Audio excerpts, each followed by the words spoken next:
suppose we have f of x. Our f of x is, let's say, 2x minus 5, what I have down here, okay? Then if I take the limit of f of x as x approaching 4, let's say, then that value becomes 3. So far, so good. So what we can say here is this thingy. Your c value here, c here at the moment, is equal to 4. And then L value here, L is equal to 3. You know what I'm saying? So see this, think when you see C, think 4 in our case, and L is 3, the value of the limit. Okay, now, so C and L are real numbers, and function f has a limit to 3. And as x approaches 4, that's what this means, right? And if given any positive number epsilon, so epsilon is a very, very, very small but positive number.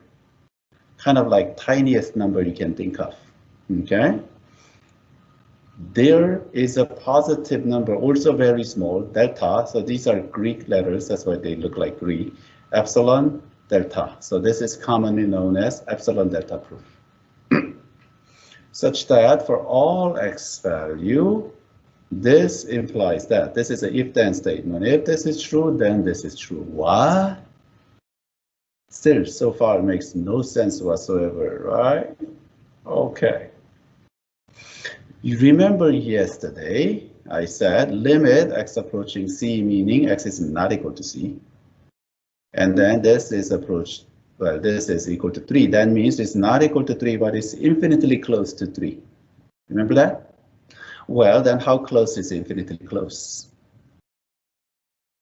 Is the common question this analyst would ask. They're literally known as analysts in mathematics. Mathematics has a bunch of, well, 3 main branches, the pure mathematics. One of them is analyst. The other are called algebraist, who does algebra, but it's not the algebra that you think of the last year. No, that's not, that ain't algebra. You have no idea, abstract algebra. But they are algebraists, and they are geometers. And that's not the geometry that you remember from 9th grade either. But, you know, there's also, those are the 3 main. Geometry, when you go to that, like the level is called topology and a few other things, but hey, whatever, right? So this analyst would ask these kind of questions. How small is small enough? How close is infinitely close? Right? So these are the things. So let's say epsilon, and epsilon, if you have proven it for any unknown number epsilon, and potentially very, very, very small, but it doesn't have to be that small. If you have proven it for any number epsilon, and you don't know what epsilon is, have you proven it for all number? All positive, reaching infinitely close to 0? Yeah, that's kind of the logic here. You know what I'm saying? Okay, so let's get the feel for what epsilon and delta are. Okay, here. Oh, I have to change this function.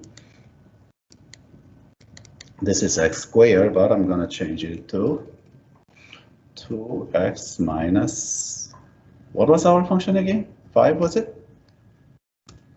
Yes. Okay, 2x minus 5. So we have this.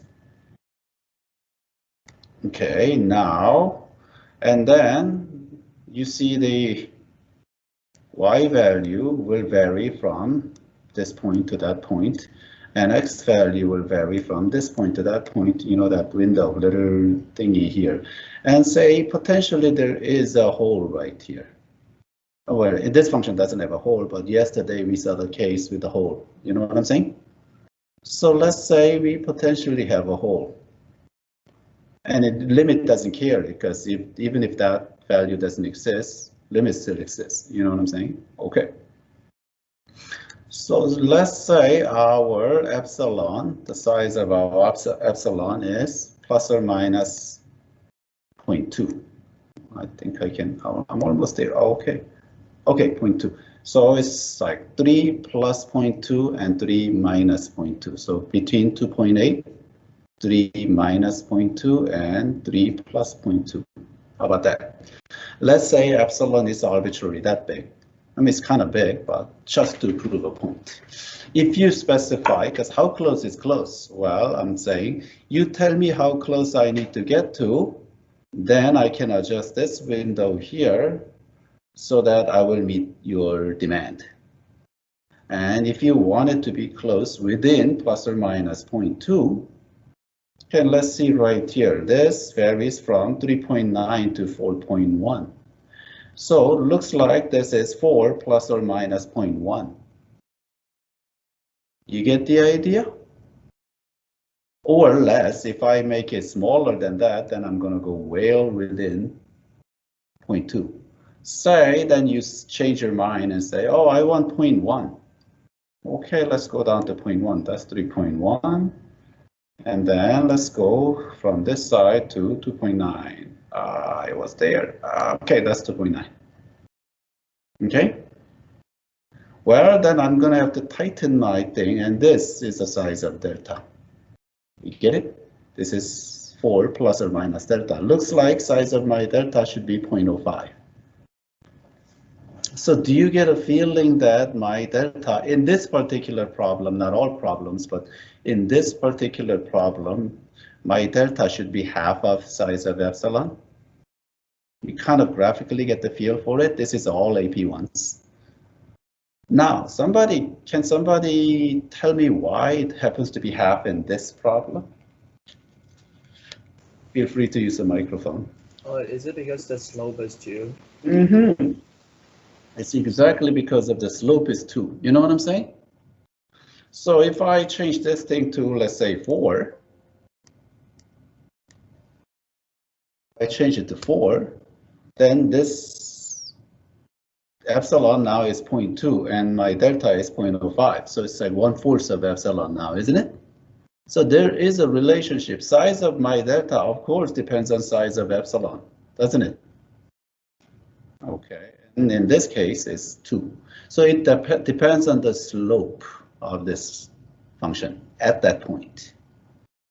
So far with me? Okay, now, okay, so I have this thingy set up here. So let's say this is 3. So this is 3 plus epsilon, whatever that epsilon would be. I kind of exaggerated so you can see, and this is 3 minus epsilon, and this is 4, and this point is 4 plus delta, and this side is 4 minus delta, isn't it? And so it happens for this particular problem, my delta should be half of epsilon. And we can only figure that out at the moment numerically. But can we do this without the graph, without the technology, just purely analyzing it is our task, okay? Okay, now let's go up here. Let's get these terminology. First, let's just look at that much. Okay, I'm gonna write it down here. If x minus c, in our case, x minus 4, is greater than, absolute value of that thing is greater than 0. What does that mean? Y'all familiar with this symbol? If and only if, by conditional from geometry, it goes both ways. Do you agree that this means x is not equal to c? Because x is equal to c, that means this thing would be 0, except that there's no equal sign, it has been taken out. Do you remember when I said limit x approaching c means x is not equal to c? Yeah, this is what that means. This is a very definition of what limit is. Okay, now, then let's take this inequality and take it apart. Okay, we have to satisfy both, but this is conjunction, right? So if you have your absolute value x minus c less than delta, strictly less than not equal to, that of course means x minus c has to be between negative delta and positive delta. Good? Too much algebra? We had c everywhere, so x needs to be between c minus delta and c plus delta. Still good? Wait a minute, where have we seen that thing before? X is between c plus or minus delta. Right here, huh? 4 plus or minus delta. That's kind of what that means. You get it? You are now understanding what this language means. So that's the if part. Now then we'll look at this part. Okay? So I'm going to write it here. If f of x minus L, so in our case, 2x minus 5 minus 3 is less than epsilon, that means, of course, this quantity needs to be between negative epsilon and positive epsilon. Not too much algebra, right? And then that, of course, means f of x is between L minus epsilon and L plus epsilon A. Okay. Where have we seen that before? Of course, it's right here, right? 3 plus or minus epsilon. That's what that means. So we have to have a nice delta value that will result in this. Okay. Remember, backward from the technology, we figured out that delta should be half of epsilon, but how can we do that without any of that? Okay, so this is where the real analysis begins. Ready? Okay, let's go. We start here. We'll kind of figure things out backward. This is what our result should be. Okay, first, you have to put this. I will deduct a point to remind you if you miss. If and only if. This is true if and only if, and we just plug in our function. And then our L is 3, right? So far it's just substitution. Easy? Okay. Now that's true if and only if 2x minus 8, we just simplify. So that's still easy, right? Okay. Any suggestion at this point? I propose common factor. Still with me? Wait a minute, why does that thingy look so familiar? That's what this is now, isn't it? Oh my God, that's nice, right? So only thing I need to do is then divide by 2, then 8. So I will have x minus 4. You remember that epsilon over 2? This must be my delta right here. This guy is my delta, isn't it? And then we have this condition right there. You get it? And then the other condition, as long as x is not equal to c, that we're fine. So far, so good. So here we say then, oh yeah, then I will just choose my delta, because size of delta does depend on size of epsilon, to be half of this. Now, since this is if and only if statement, if this is true, if this is epsilon over 2, that will make this statement true, that will make this statement true, that will make this statement true, and that will make that final statement true. You get it? It goes down and up. In a college textbook, you actually have to work this out on a side, on a scratch paper, and you have to start writing this line. Choose this, and then you have to actually rewrite the whole thing backward so that this is your final line. Because remember our definition, this has to trigger this. You know what I'm saying? So you have to start with this, and you arrive at that. So you start writing this and a delta, and choose delta to be this, and blah, blah, blah backward. But I think that's like for high school kids. This is good enough. This is how I was taught. So hey, we'll just do it this way. How's that? If and only, that's why this matters a lot, this if and only if statement. You get it? Okay, so the first one wasn't too bad now, was it? Then, of course, somebody should have a really good question, but. Go ahead and ask that yeah, but question. I cannot think of it. Because it worked out nicely because this side, see the gap, this gap right here and this gap right here was exactly same, right? Because it's a linear function. What happens if this is a curve? Then you see that we potentially have uneven gap. Yeah, let's talk about that. So let's go back here and I'm going to change this function to quadratics and let's see what that does. If I put x squared there, already it's like way up there. Okay, I can rescale, so we bring it down. Okay, let's just look at it. Say, so the limit x squared as x approaches 4, then it's 16, right? Well, let's just go way up. 16, 17. Let's go to 17, plus or minus 1. And let's just look at the size of this. So 15 to 16. So this is 16 plus 1, 16 minus 1. Then you can see these two gap is not the same size. Do you see the difference between the two? And this side is slightly narrower because it's steeper right here. You see the problem with that? Yeah, we're going to have to deal with it. Then we have to just go with whichever is smaller. But how we are going to do this without any numbers? Do you understand this much? Okay then, let's go back here and I have that thing saved right here. Okay, so let's say this is 16 and this is 16 plus epsilon and this is 16 minus epsilon, right? So this is not exactly 4, I'm not going to even write 4, there's 4 there, 4 plus delta, but 4 minus delta is not quite there. Because if I choose the even window size here, then it's going to be slightly inside, and that's fine, right? As long as we are within this restriction, we're fine. You know what I'm saying? Okay, now should we do this? So this thing gets tricky because we have this unevenness.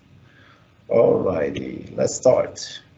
So my f of x at the moment is x squared, and we are doing this limit of x approaching 4 of f of x, and that of course we know is to be 16. We felt it, but we have to analyze in order to justify our feelings, eh? So we need to prove that. So we start here. F of x minus L less than epsilon is what we want, and that's true if and only if x squared minus 16, like that, eh? Seems like we are stuck. Does anybody have a brilliant suggestion at this point? Because we're stuck.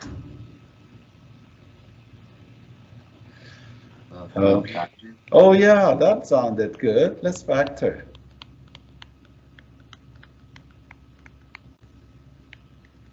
Right? Well, at least we have this thing, x minus c, x minus 4. You know what I'm saying?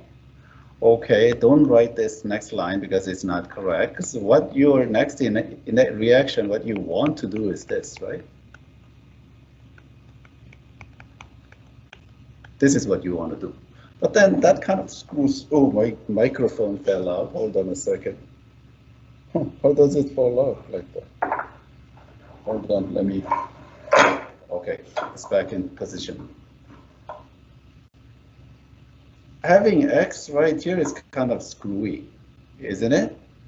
But we'll at least get a feel for this. So let's say that is approximately equal to, what is my x approaching at the moment? X is approaching 4.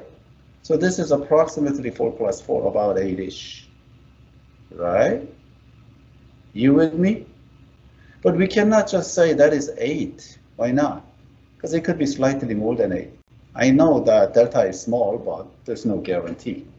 Right? How small is small enough? When you're talking to analyst, then this becomes a problem. So, but can we say this is then less than 9, just to be safe?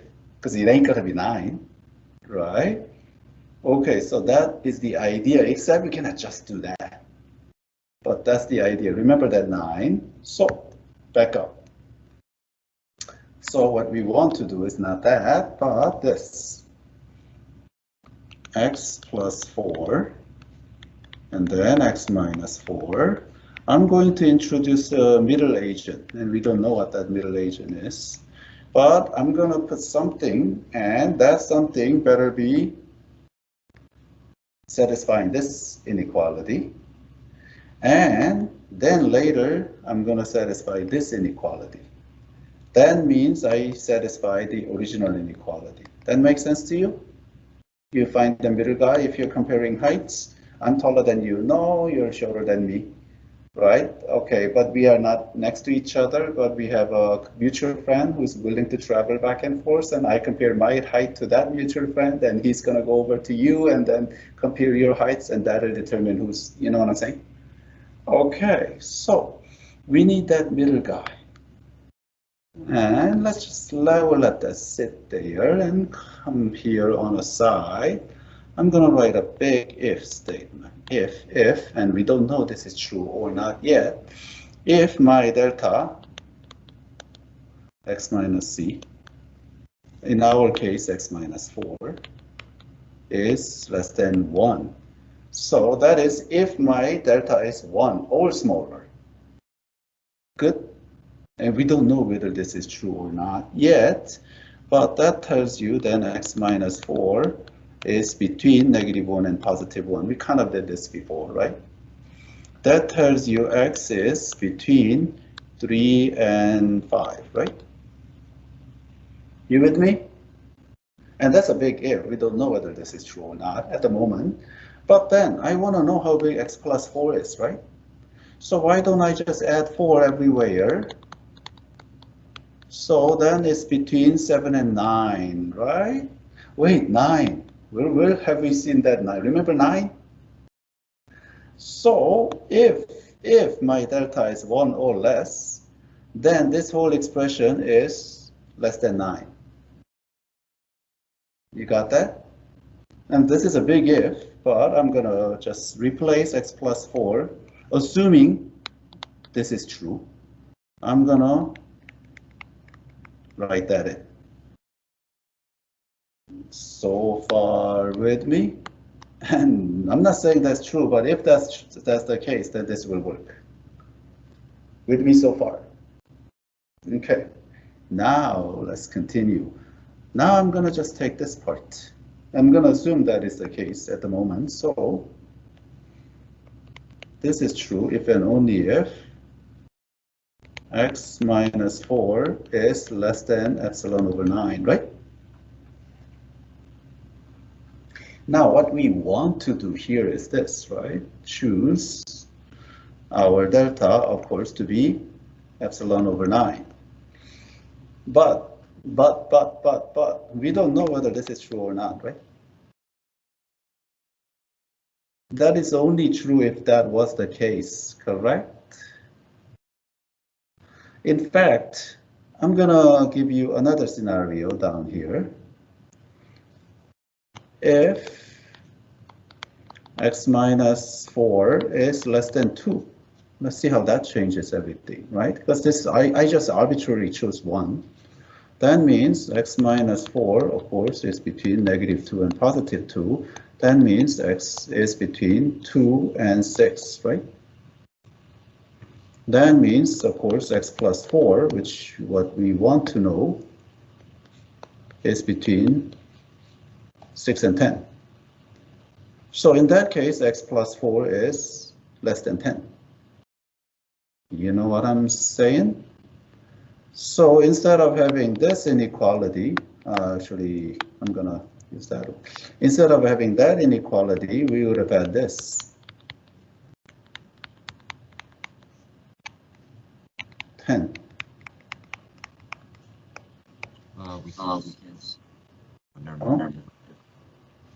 Which means, in that case, it would have been, you know what I'm saying? Okay, let's just think about this. So they kind of depend on each other. If I choose this delta to be bigger here than this delta, this is my delta, right? My delta needs to be then epsilon over 10. Remember this is delta right there, right?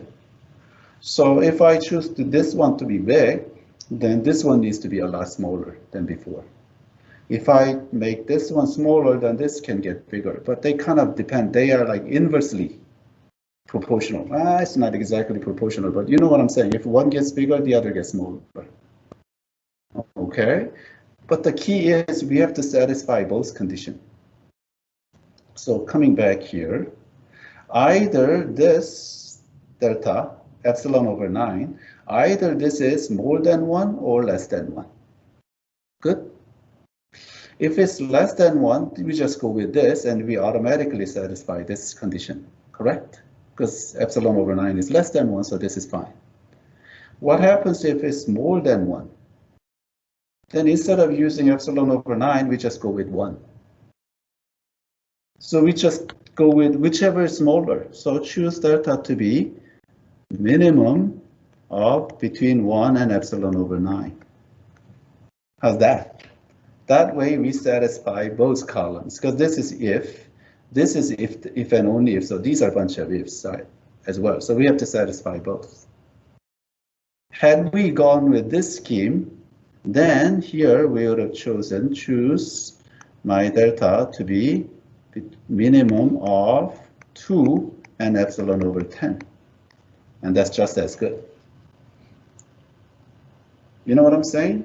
But why would you go with 2 and complicate your life? 1 is so much easier to work with, isn't it? So we'll just go with 1. But if you want to go with 2, I'm fine with that. Any question? Because this is usually where a lot of students get confused and say, what? Like, well, could you relate it? So ask your questions now before I give you another even uglier example.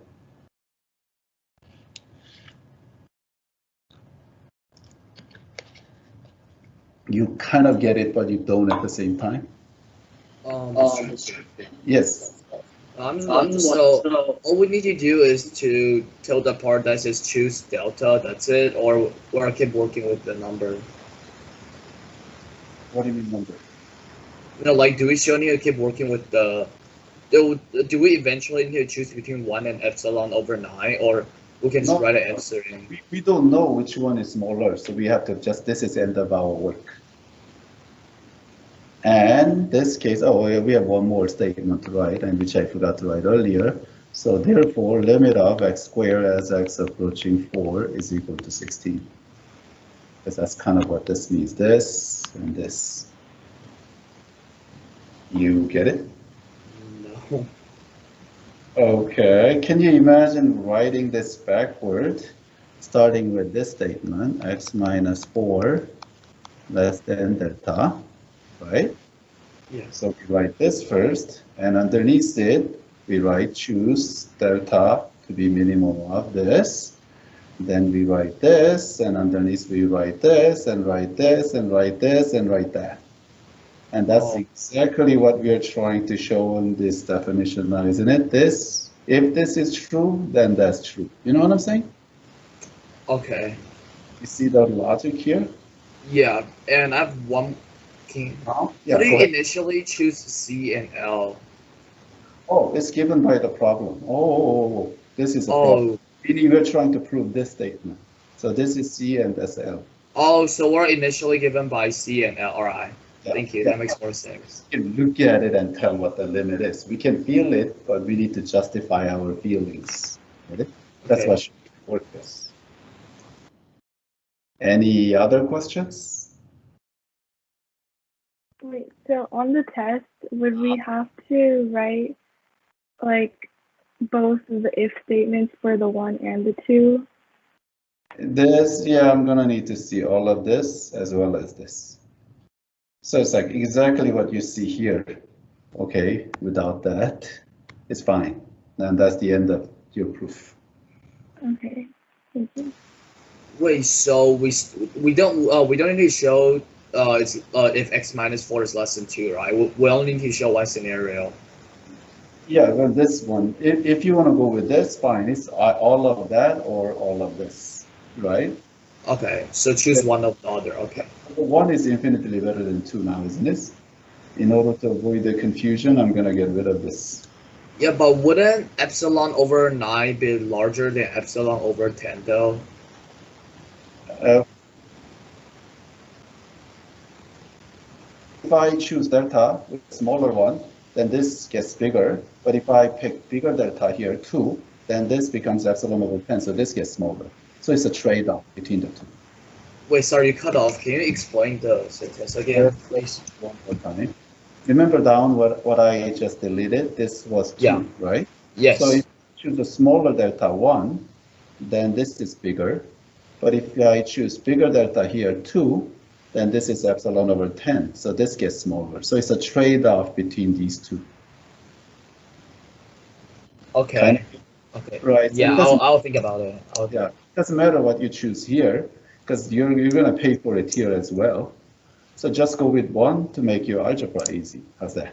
Oh, okay. Okay, thank you. You wanted to see another example? Ugly one? Let's do that. Let's see an ugly example. This curve bends the other way. So let's take limit of, as x approaches 4 again, of square root x, f of x. And we want to show that that is equal to 2 now. Holy cow. Okay. We have to start somewhere, right? And we always start here. And that is true if and only if x squared minus 2. Or x squared? Oh, I screwed up. That's square root x. Now, looks like we're stuck, right? What do we do?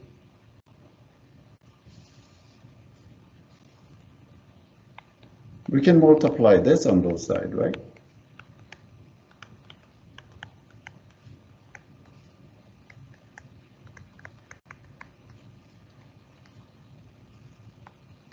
You know what I'm saying? Yeah. Then we need to know how big this is, right? Okay, so on the next line, I'm gonna need a middle agent, but let's just look at this. What is that thing? Is that thing x minus 4 absolute value? Oh yeah, it is now, isn't it, right? Okay, and then I have this inequality, and I'm gonna have a middle agent, which I don't know what it is, and then, what am I saying? Yeah, that, and I'm still gonna write this.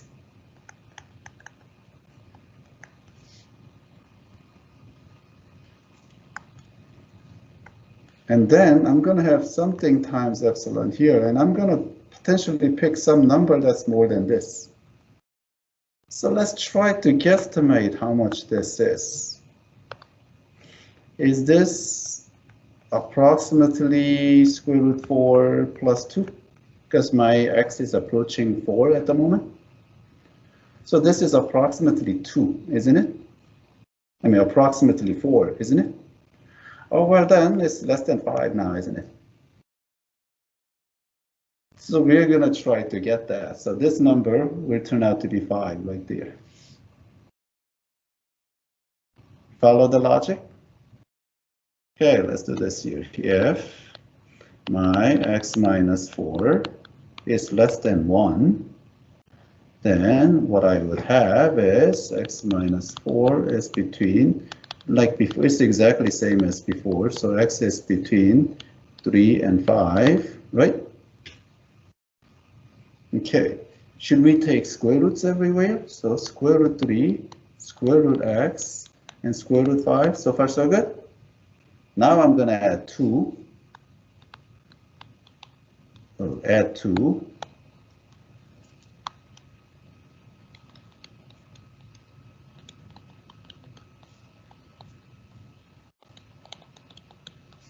You with me so far?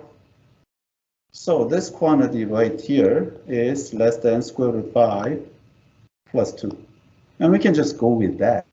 But that's ugly. I don't want it. It's a number, it's fine. But hey, that's 5. Less than 5, isn't it? Do you agree? Yeah. So what I can do is I just put 5 here. You know what I'm saying? And that inequality is still true. Make it a little bit prettier. Say yes.